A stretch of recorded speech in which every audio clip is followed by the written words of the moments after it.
Dream big, start small, and act now. Namaskar, welcome to Next IS. I hope you are doing well. In this video, we will cover major headlines of the Hindu, Indian Express, and Press Information Bureau. So, without wasting any time, let's start today's discussion. And her first article talks about Somnathpur Temple because tourism department in Karnataka is planning to promote the Somnathpur Temple, which is the UNESCO World Heritage Site. It was built in 1258 by Somnath Dandanaika, a general of Hoysala King Narsimha III. This temple is an exquisite example of Hoysala architecture. It is also known as Keshava Temple and it has statue of Janardhan and Venugopal. Talking about Hoysala temples, they are known for evolving a distinct style that is ornate with temple architecture following a stylised plan built on the raised platform. Now India has achieved a significant outcome in the mutual evaluation conducted by the Financial Action Task Force and it places India in the regular follow-up category, which is a distinction shared by only 4 other G20 countries. FATF has recognized the efforts made by India on mitigating the risk arising from money laundering, terror financing, effective measures implemented by India to transition from a caste-based to digital economy, implementation of the Jan Dhan Aadhaar mobile trinity along with stringent regulations on cash transactions. And do you know, friends, Financial Action Task Force is an intergovernmental organization established in 1989 as the international watchdog to combat money laundering, terrorist financing, and other related threats to the integrity of the international financial system. And India became a member of FATF in 2010. Now, recently, National Botanical Research Institute has undertaken scientific research to revive the endangered flower which was used in 12th century Sri Jagannath Temple. The institute has already supplied rare Maurya and Davana flowers to the temple.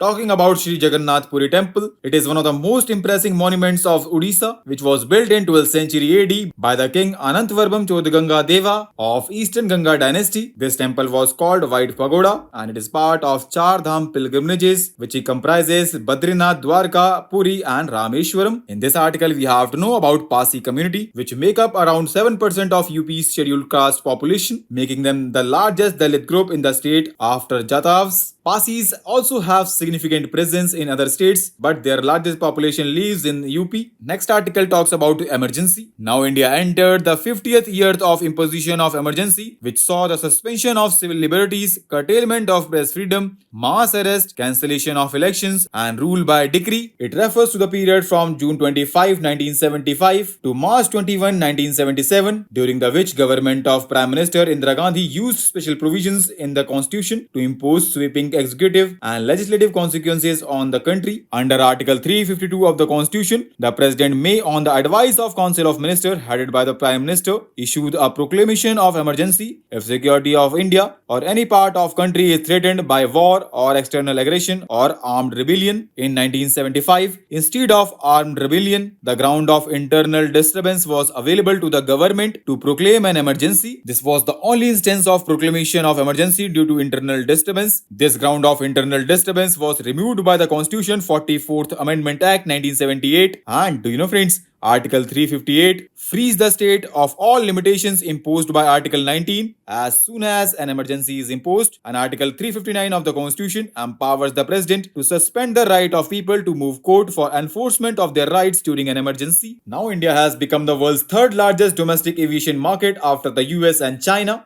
Data show that India's domestic airline capacity doubled in the last 10 years and India has replaced Brazil, which now stands at the 4th place. India has also posted the highest annual average capacity growth rate of 6.9% over the last decade. Next article talks about telecommunication mobile number portability regulations 2024, which will come into force on July 1st. These regulations are aimed at curbing the porting of mobile numbers by way of fraudulent SIM replacement by unscrupulous elements, and the first round of Foreign Office consultation between India and Togo was held and they reviewed bilateral relations and discussed ways to further strengthen bilateral ties. Talking about the relations, India has recognized the Togolese Republic since it attained independence in 1960. The bilateral trade and Indian investment in Togo have been growing steadily and bilateral trade registered a $6.58 billion during 2022-23. Top 10 major Indian business companies together employ more than 4,000 local hires in Togo, and during the recent urgent meeting. Discussions were focused on further promoting development cooperation and capacity building in the spirit of South-South cooperation. Talking about the location of Togo, it is a coastal country in Western Africa, and Togo shares its borders with Ghana, Benin, and Burkina Faso. So with this, let's conclude today's discussion. Thanks for listening, and for regular updates, you can follow us on various social media platforms.